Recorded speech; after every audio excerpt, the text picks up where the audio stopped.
होली की आत्मा। बचपन से शहर में रहने वाला मनोज इस साल होली की छुट्टियों में अपने गांव दुर्गापुर वापस आता है, जहां उसे देख पूरा गांव खुशी से झूम उठता है। जब गया था तब इतना सा था और अब देखो कितना बड़ा हो गया है। हाँ सरपंच जी, जब मैं गया था तब आप भी बहुत जवान थे और अब देखो कितने बूढ़े हो गए हैं आप। चलो चलो बढ़िया है। बच्चा घर वापस आ गया। इसी खुशी में आज रात पार्टी होगी।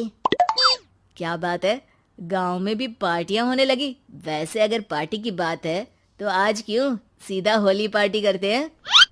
होली पार्टी की बात सुन चहल पहल में अचानक सन्नाटा छा जाता है, जिसे देख मनोज को कुछ अजीब लगता है। लेकिन तभी सरपंच बात पलट देता है। अब बहुत देर हो गई, चलो सब अपने घर चलो, पार्टी के बारे में कल सोचेंगे। मनोज भी मम्मी पापा के साथ घर आ जाता है, पर होली पार्टी और उस पर पूरे गांव की खामोशी वाली बात अभी तक उसके जहन से निकलती नहीं। पापा, होली पार्टी की बात पर सब चुप क्यों हो गए थे? अरे होगी उनकी कोई अपनी बात। मुझे गांव की पंचायत ही थोड़ी पता है। थक गया हूँ, चलो सो जाते हैं, कल बात करते हैं। पापा की बात मानते हुए मनोज भी सोने चला जाता है। आज तो छुपा लिया, लेकिन हफ्ते बाद जब होली का दिन आएगा तब इसे कैसे रोकोगे? अगली सुबह सूरज के साथ ही मनोज भी गांव घूमने निकल जाता है, जिस पर रास्ते में उसे अपनी ही उम्र के कुछ लड़के भी मिलते हैं, जिनसे दोस्ती कर अब वो उनके साथ घूमने लगता है। इसी तरह कुछ दिन बीत जाते हैं और होली नजदीक आने लगती है। दोस्तों, होली में 4 दिन ही बचे हैं, पर गांव में उसकी कोई तैयारियां क्यों नहीं दिख रही? क्योंकि यहाँ होली नहीं मनाई जाती। अरे पर ऐसा क्यों? वो राजा भूषण। अरे तुम 4 दिन के लिए आए हो, क्या इतना सोच रहे हो? चलो कुछ खाने चलते हैं। इसी के साथ एक बार फिर होली की बात को टलते हुए देख मनोज को शक होने लगता है। वो घर पहुंचते ही इंटरनेट पर अपने गांव और राजा भूषण के बारे में जानकारी निकालने लगता है। क्या? मुझे आज तक ये नहीं पता था। ऐसा कैसे? किसी ने मुझे कुछ बताया क्यों नहीं? सारी जानकारी लेने के बाद मनोज गांव वालों या अपने मम्मी पापा से कुछ पूछे बिना खुद ही उसकी सच्चाई के बारे में छानबीन करने लगता है, जिसके चलते वो राजा भूषण की हवेली में पहुंचता है। वाह, क्या हवेली है यार। पर क्या यहाँ सच में कोई भूत है? हेलो भूत जी, कोई है क्या? हम इस साल गांव में होली सेलिब्रेट कर रहे हैं, क्या आप उस पर थोड़ा इंटरव्यू देंगे?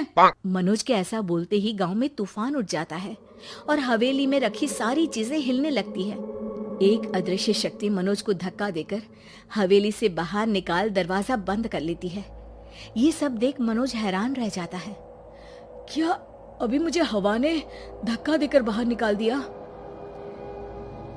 मेरे होते हुए इस गांव में कभी होली नहीं मन सकती, इसलिए दोबारा ऐसी कोशिश भी मत करना, अंजाम बुरा होगा। आवाज सुन मनोज हैरानी से इधर उधर देखने लगता है, पर उसे कोई दिखाई नहीं देता। वो गांव वापस आ जाता है, जहां तूफान की वजह से सब कुछ तहस महस हो चुका होता है। आखिर ये तूफान आया कैसे?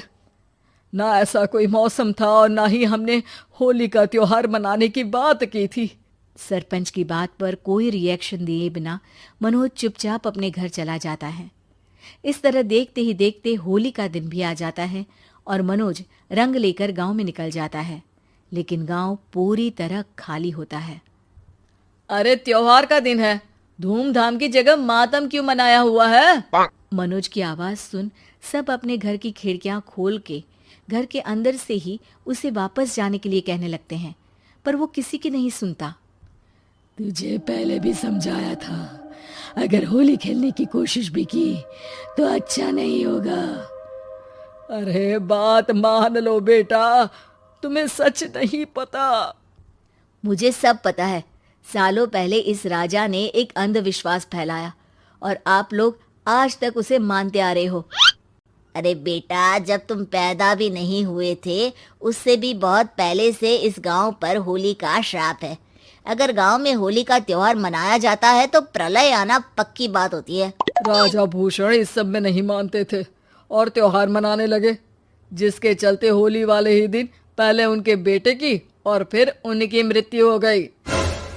तभी से गांव की रक्षा के लिए उनकी आत्मा उस हवेली में रह रही है। सबकी बातें सुन मनोज उलझन में पड़ जाता है।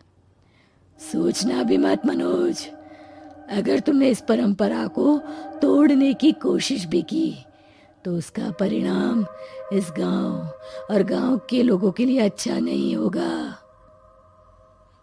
मुझे भी यकीन नहीं हो रहा कि आप लोग एक बेतुकी बात को मानकर सालों से रंगों के त्योहार को मातम की तरह मनाते आ रहे हो। मनोज किसी की कोई बात ना मानते हुए पूरे गांव में रंग बिखेर देता है, जिसके तुरंत बाद वहां तूफान के साथ बिजलियां गरजने लगती है। अचानक मौसम में ऐसा बदलाव देख जहां मनोज कंफ्यूजन में आ जाता है, वहीं गांव वाले डर से सहम जाते हैं।